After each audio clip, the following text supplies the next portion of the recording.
할렐루야, 반갑습니다.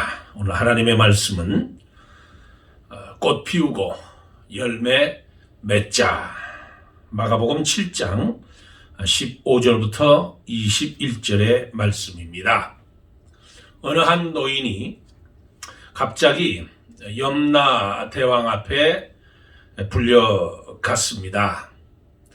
노인이 당황하면서 염라대왕에게 항의를 했습니다.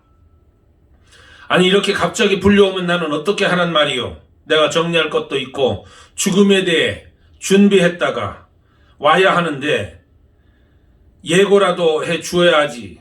날짜도 예고를 해 주는데 왜 죽음에는 예고하지 않았느냐고 그리 따졌습니다. 그때 염라대왕이 이 사람 웃기는 사람이네. 내가 여러 차례 예고를 해 주었지 않았느냐. 먼저 눈 밑에 잔주름이 그 첫 번째 예고요. 머리 색깔이 희어지게 된 것이 2차 예고요. 잔주름이 3차 예고. 목주름이 생기게 한 것이 다 죽음의 예고인데 무슨 딴전을 피우고 되레 큰 소리냐. 그렇게 호통을 쳤다고 합니다. 인생은 이렇게 덧없이 흘러갑니다. 중요한 것은 우리가 어디에 속해 있느냐라고 하는 것이 중요합니다. 예수 안에 있는지 예수 밖에 있는지. 우리 주님은 요한복음 15장 5절 말씀에 포도나무 비유에서 나는 포도나무여 너희는 가지니 저가 내 안에 있으면 이 사람은 과실을 많이 맺나니 나를 떠나서는 너희가 아무것도 할 수 없음이라고 말씀해 주셨습니다. 오늘 성경은 주님께서 우리에게 좋은 나무가 되어서 아름다운 열매를 맺히라고 말씀을 합니다. 좋은 나무에 좋은 열매는 당연한 것입니다. 지극히 상식적인 이야기, 간단한 이치인데 좋은 나무가 좋은 열매를 맺고 나쁜 나무가 나쁜 열매를 맺고 많이 심으면 많이 거두고 적게 심으면 적게 거두는 것이 세상의 이치라는 겁니다. 오늘 본문에서 깨달아야 할 중요한 것은 열매 이전에 나무라는 거예요. 나무. 이 무작정 좋은 열매 맺고자 하는 생각은 잘못된 생각이라는 거예요. 먼저 나무가 좋아야 된다는 거예요. 좋은 나무가 되라는 거. 왜냐하면 좋은 나무에서 좋은 열매를 맺기 때문이라는 겁니다. 이 포도나무에서 엉겅퀴가 날 수 없고 엉겅퀴 나무에서 포도를 기대할 수 없다는 겁니다. 열매가 그 사람의 행위라면 나무는 그 사람의 됨됨이, 즉 인격과 성품과 기질을 말합니다. 예수님은 행동부터 바꾸지 않고 속사람이 변하면 행동은 자동적으로 따라오는 거라고 말씀했습니다. 여러분, 육적인 사람은 아무리 노력을 해도 육적인 것밖에 나올 수 없다는 거예요. 속사람, 영적인 사람은 아무리 해도 이 육적인 것이 나타나지 아니하고 영적인 것이 나타난다는 거예요. 영적인 것. 인격이 우선돼야 된다는 말씀입니다. 순간적으로 보여주는 행동에는 얼마든지 가식이 있을 수 있습니다. 속사람은 여전한데 행동만 바꾼다고 되는 것이 아닙니다. 그건 가식이고 절대로 오래가지 못한다는 거예요. 담스러운 포도 열매를 그럴싸하게 보이면서 가시나무됨을 순결히 하지 말고 열매 이전에 나는 포도나무로 바꾸라는 거예요. 포도나무로. 화려하고 예쁜 무화과를 바라보면서 엉겅퀴인 자신의 모습을 감추려 들지 말고 근본적으로 자신을 무화과 나무로 바꾸라는 거예요. 포도나무로 바꾸라는 거예요. 중요한 것은 보이는 것이 아니라 보이지 않는 나무입니다. 나무가 중요한 거예요. 그런데 나무 이전에 또 하나 문제가 있는데 좋은 씨앗이 좋은 열매, 좋은 나무가 된다는 거잖아요. 좋은 씨앗이 좋은 나무가 되고 좋은 나무에서 좋은 열매가 맺혀진다는 겁니다. 나쁜 열매를 맺으면 잘못된 내 생각과 내 의지와 내 인격을 인정해야 된다. 우연은 없습니다. 환경 탓도 필요 없습니다. 나무가 씨앗이 나쁘면 나쁜 나무를 가질 수밖에 없고 그 나쁜 나무에서는 나쁜 열매를 맺을 수밖에 없다는 거예요. 과일나무를 심어 놓기만 해서 다 되는 것이 아닙니다. 가지를 쳐줘야지요. 가지치기를 해야지요. 거름을 줘야지요. 아름답게 만들어줘야 된다는 거예요. 신경을 쓰고 여러 가지로 관심을 가져주고 거기에 때에 맞는 것을 해줄 때 그 나무에서 좋은 열매를 맺혀진다는 겁니다. 이 나에게 필요 없는 곁가지들, 나에게 필요 없는 그 곁가지들, 신앙생활의 아름다운 모양을 해치는 나쁜 가지가 있지 않는가. 그리고 또 좋은 열매를 맺기 위해서 좋은 나무를 솎아내는 것도 필요한, 솎아내는 거예요. 우리가 오늘 첫째로 꽃 피우고 열매 맺기 위해서는, 좋은 나무가 되기 위해서는 먼저 해야 할 것이 있는데 그것이 거짓 진리를 버리라는 겁니다. 15절 말씀에 거짓 선지자들을 삼가라. 양의 옷을 입고 너희에게 나오나 속에는 노략질하는 일이라. 거짓 선지자들은 겉과 속이 다른 이중성을 가지고 있다는 거예요. 예수님께서 외식이라고 말씀해 주셨습니다. 거짓된 내가 있는 한 진실하지 못하다는 거예요. 잘못된 나, 이것이 외식이라고 부르는 거예요. 외식. 현대의 속마음과 달리 거짓으로 꾸민 외식이 판을 칩니다. 자기를 숨기는 거예요. 가리는 거예요. 하나님 앞에서만 가식과 외식을 벗어야 돼요. 하나님 앞에서는 가식과 외식을 철저하게 내려놔야 돼요. 예수님 당시에 예수님께 책망받았던 그 사두개인, 바리새인, 서기관들, 겉으로는 경건한 척 했다는 거예요. 신앙생활을 철저히 하는 채 했다는 거잖아요.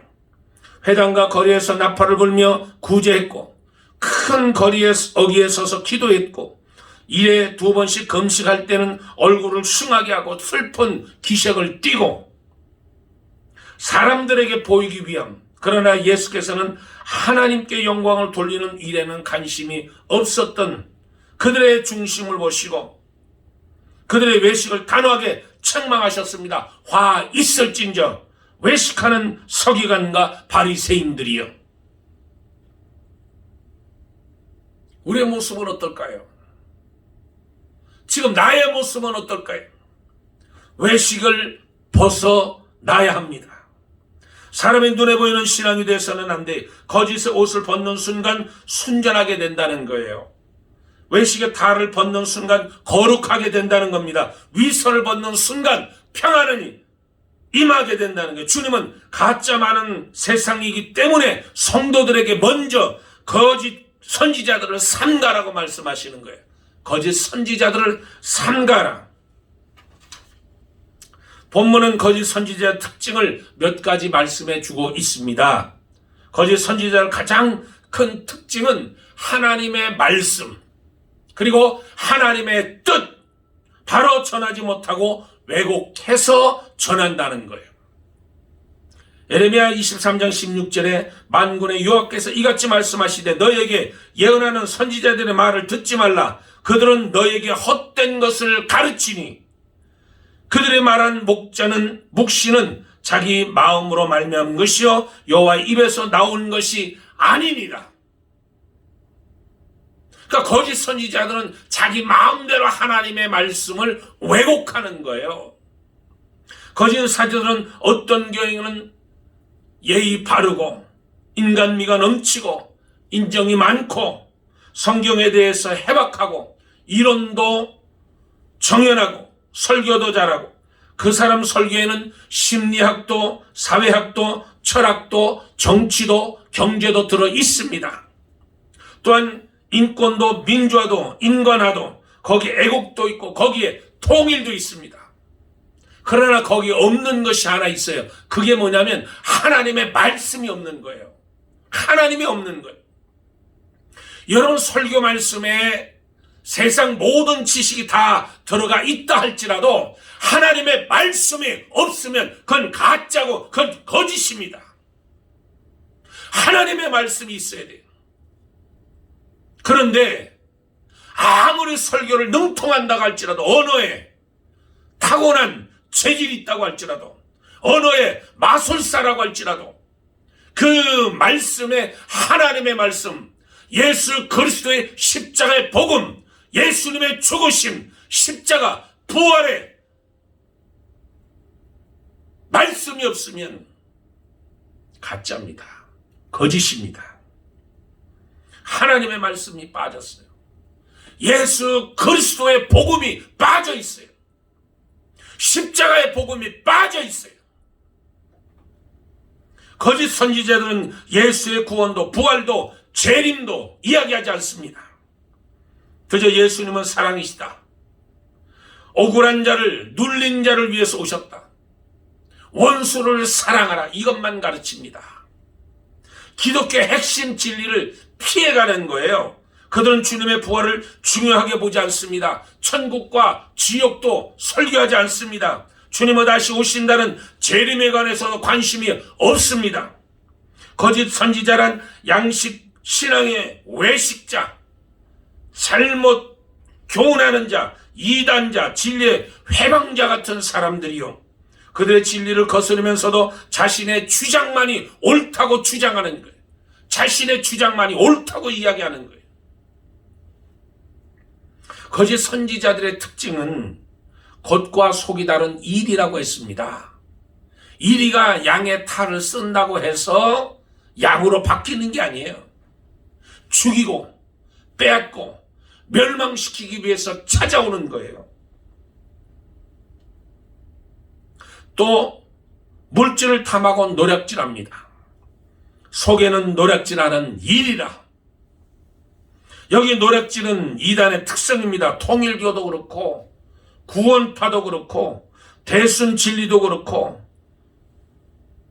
이 얼마나 많은 이단들이 속에는 노략질하는 이리로 가득 차 있는 거예요. 거짓 선지자들은 구약에도 있었습니다.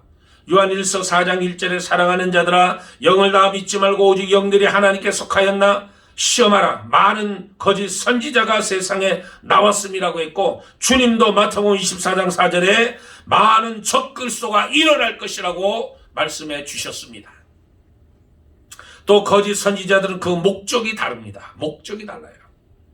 요한복음 10장 11절 13절에 나는 선한 목자라 선한 목자는 양들을 위하여 목숨을 버리거니와 삭구는 목자도 아니요 양도 제 양이 아니라 이리가 오는 것을 보면 양을 버리고 달아나나니 이리가 양을 늑탈하고 또 해치느니라. 달아나는 것은 저가 삭군인 까닭에 양을 돌보지 아니함이라. 선한 목자는 양을 위해서 목숨을 버리지만 거짓 목사나 거짓 선지자는 양을 늑탈하고 해치는 것이 그들의 목적이라는 거예요. 그러므로 거짓 진리를 버리는 겁니다. 두 번째, 꽃 피우고 열매 맺기 위해서는 나쁜 나무 거짓 진리 열매가 가짜라는 거예요. 16절에 그의 열매로 그들을 알지니 가시나무에서 포도를 또는 엉겅퀴에서 무화과를 따겠느냐. 거짓 선지자들 분별하는 방법이 바로 열매라는 게 열매. 말이나 글이나 행동을 가지고 구별은 안 됩니다. 물론 시간이 지나면 드러나지만 제일 중요한 시금석이 바로 열매라는 거예요. 열매. 그 열매로 그들을 알지니 가시나무에서 포도를 또는 엉겅퀴에서 무화과를 따겠느냐. 이 말씀은 포도나무에서 포도만 열리고 무화과 나무에서 무화과만 열린다는 거예요.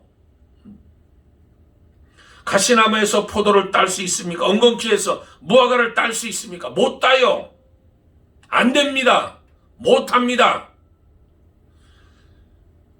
사사기 9장에 보면 나무들의 비유가 나옵니다. 이 사사기 9장의 배경은 우리가 아는 대로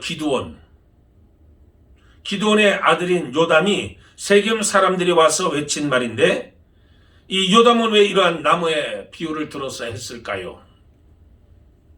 이스라엘의 미디안 사람들에게 고난을 당할 때, 괴로움을 당할 때 하나님께서 기드온을 부르셔서 하나님께서 기드온과 300용사를 통해서 미디안을 물리치고 평화를 이루게 됐습니다.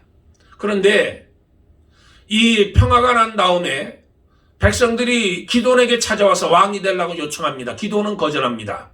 나와 내 아들들은 절대로, 내 손자들은 절대로 너희 왕이 될 수가 없다. 하나님만이 왕이시다. 너희를 다스릴 것이다. 거절했습니다. 그런데 기드온이 죽고 난 후에 그 기드온의 첩의 아들인 아비멜렉이 이 욕심을 가지고 이 음모를 꾸몄습니다. 자기 어머니 고향의 세겜 사람들을 돈으로 매수해서 기드온의 70인의 아들을 한 장소에서 다 죽여버렸습니다. 그때 말지 아들 요담만이 피해서 살아난 거예요. 그리고 이 세겜 남쪽에 있는 그림심산 골짜기 서서 꼭대기에 올라가서 거기에 서서 이 세겜 사람들에게 소리 높여 외친 내용이 바로 사사기 9장의 나무에 나오는 내용입니다. 이 여러 나무가 무화과 나무에 와서 왕이 되달라고 간청했습니다. 근데 이 무화과가 내가 무화과를 어찌 버리고 너 위에 요동하리요 하면서 거절했습니다. 그리고 포도나무를 찾아가서 포도나무에게 우리에게 왕이 되달라고 요청했습니다. 포도나무 역시 하나님과 사람을 기쁘게 하는 나의 세수를 버리고 어찌 나무 위에 요동하리요 하고 거절했습니다. 나무들이 가시나무를 찾아가서 왕이 되달라고 했더니 너희가 나를 왕으로 삼겠거든 와서 내 그늘에 피해라. 그렇지 아니하면 불이 가시에서 나와서 레바논의 백향목을 사를 것이라.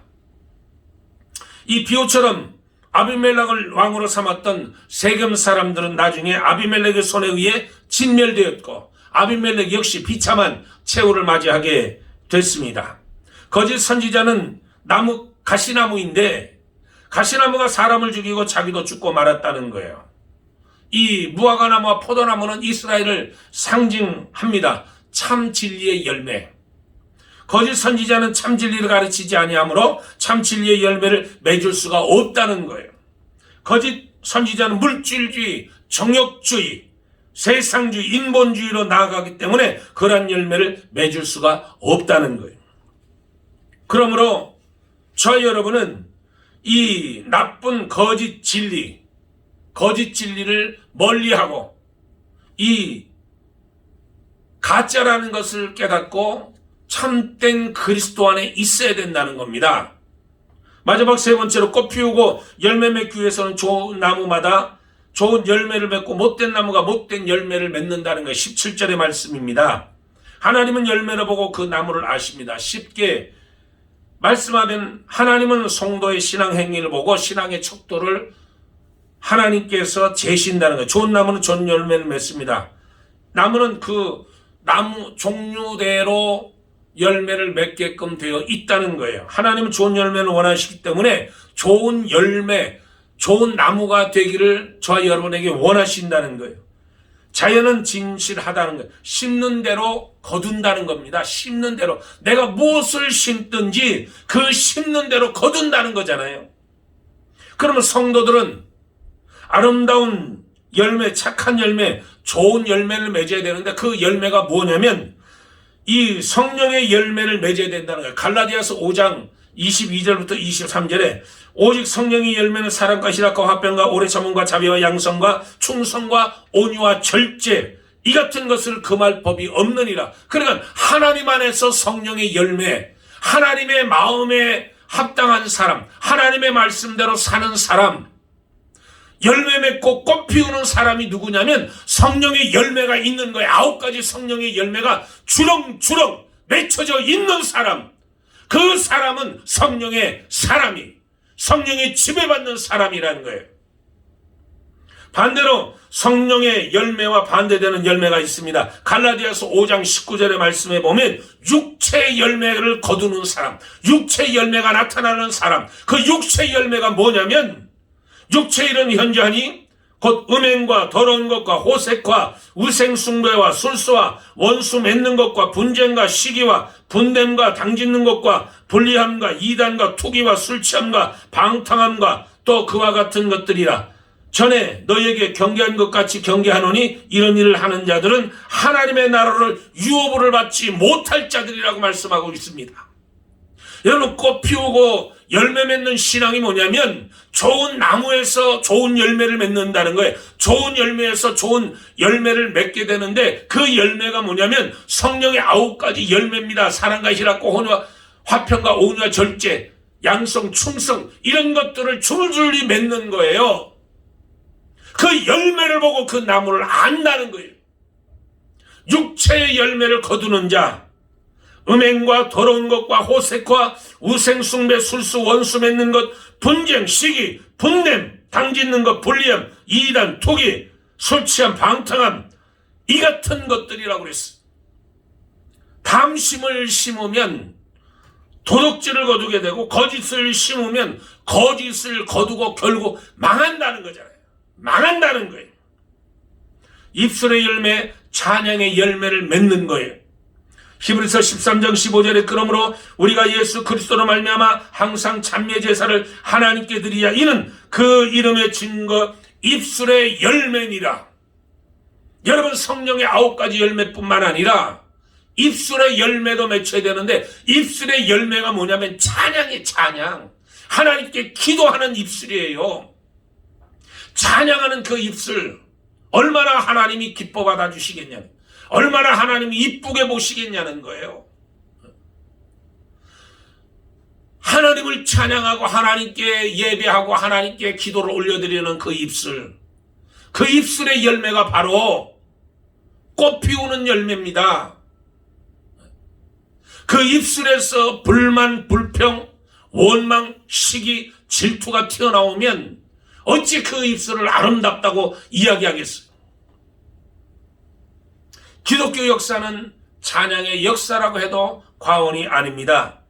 이 AD 64년 네로 황제 무서운 박해를 당할 때 수많은 사람들이 그 예수 믿는 것 때문에 잡아 죽을 때, 죽임을 당할 때 저들은 입술을 열어서 하나님을 찬양했다는 거잖아요. 맹수의 밥이 되면서도 초대교인들은 하나님을 찬송했고 그 찬송은 로마 하늘에 가득 울려 퍼졌습니다. 그 후 250년 동안 로마 하늘에 가득됐던 찬송은 콘스탄틴 대제에 의해서 기독교가 국교로 맞이하는 밀라노 칙령을 공포하게 됐다는 거잖아요. 그 찬양이 결국은 국교로 공인되는 역사가 일어나게 만들었다는 거예요. 역대서를 보면 레위인 중에 따로 성가대를 두어서 수금, 나팔, 재금, 비파, 악기를 부는 제사장이 120명이나 됐습니다. 전쟁에도 찬양을 했잖아요. 여호사밧 왕, 모압, 암몬 연합군이 쳐들어왔을 때 찬양대를 앞서 나갔다는 거잖아요. 찬양을 대를 앞서서 전쟁할 때도 나서 역대하 20장 22절 23절에 그 노래와 찬송이 시작될 때 여호와께서 복병을 두어 유자를 치러온 암몬 자손과 모압 자손과 세일산 사람을 치게 하심으로 저희가 패하였으니 곧 암몬과 모압 자손이 일어나 세일산 거민을 쳐서 진멸하고 세일 거민을 멸망한 후에 저희가 피차 사륙하는지라. 찬양할 때 적군들이 서로 치고받고 지들끼리 지리멸절했다는 거잖아요. 찬양할 때 여러분, 마가의 다락방에서 120명이 모여서 하나님 앞에 기도하고 찬양하고 저들이 뭉쳐있을 때 오순절날 성령이 저들에게 임하여서 저들이 성령 세례를 받고 하나님의 놀라운 역사를 체험하고 하나님의 증인들이 돼서 예수 그리스도의 십자가의 복음, 예수의 복음, 그 복음의 증인들이 돼서 사마리아 땅끝까지 이르러 복음의 증인들이 된 것을 우리가 성경을 통해서 볼 수 있다는 거예요. 시편 150편 결론입니다. 호흡 있는 자마다 여호와를 찬양할지니라. 찬양할지니라. 여러분, 저와 여러분은 하나님 은혜 안에서 열매 맺고 꽃 피워주는 삶을 살아야 됩니다. 2021년도 이제 두 번째 주일을 맞이하는데 2021년도는 어떻게 살 것인가? 꽃 피우고 열매 맺고 꽃 피우는 삶을 살아야 되는데 저와 여러분은 좋은 열매를 맺혀야 됩니다. 성령의 열매, 찬양의 열매 맺혀야 된다는 거예요. 우리의 생활 가운데. 그래서 하나님이 기뻐하는 삶을 살아야 될 줄로 믿습니다. 원래 우리는 깊은 잠에 빠져들어 있었습니다. 그런데 성령이 우리 심령 속에 오셔서 우리의 속사람을 깨워주셔서 비로소 보이지 않은 세계에 대해 눈을 뜨게 되고 영안이 열려 하나님을 볼 수 있고 하나님의 나라를 볼 수 있는 은혜를 저희들에게 허락해 주셨습니다. 하나님의 나라, 영생, 구원을 받은 자로서 우리가 오늘을 살고 내일을 열어갈 때 하나님의 능력과 하나님의 권세가 우리 가운데 있는 줄 믿습니다. 믿음의 뿌리라면 행하면 그 열매입니다. 그러므로 저와 여러분은 열매에 맺혀져가는 삶, 겉으로 드러나는 것이 정말 진정한 크리스찬인지 진정한 구원받은 사람인지 영적인 사람인지 구별하는 것이 바로 열매를 통하여 그 나무를 알 수 있듯이 저와 여러분은 열매를 맺혀지는, 열매를 주렁주렁 맺혀지고 그 열매를 하나님께 드리는 삶. 그래서 모든 사람들을 향해서 빛과 소금 역할을 감당하는 역사가 나타나길 주 예수 그리스도 이름으로 축복합니다. 할렐루야. 기도하겠습니다. 하나님, 고맙고 감사합니다.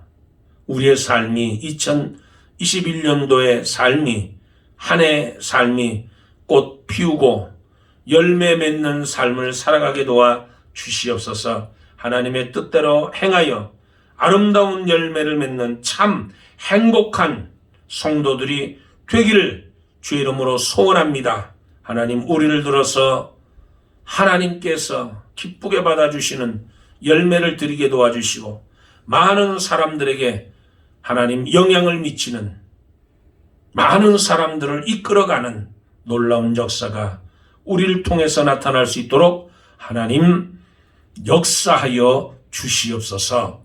감사하며 우리 주 예수 그리스도 이름 받들어 기도드리옵나이다. 아멘. 할렐루야. 감사합니다.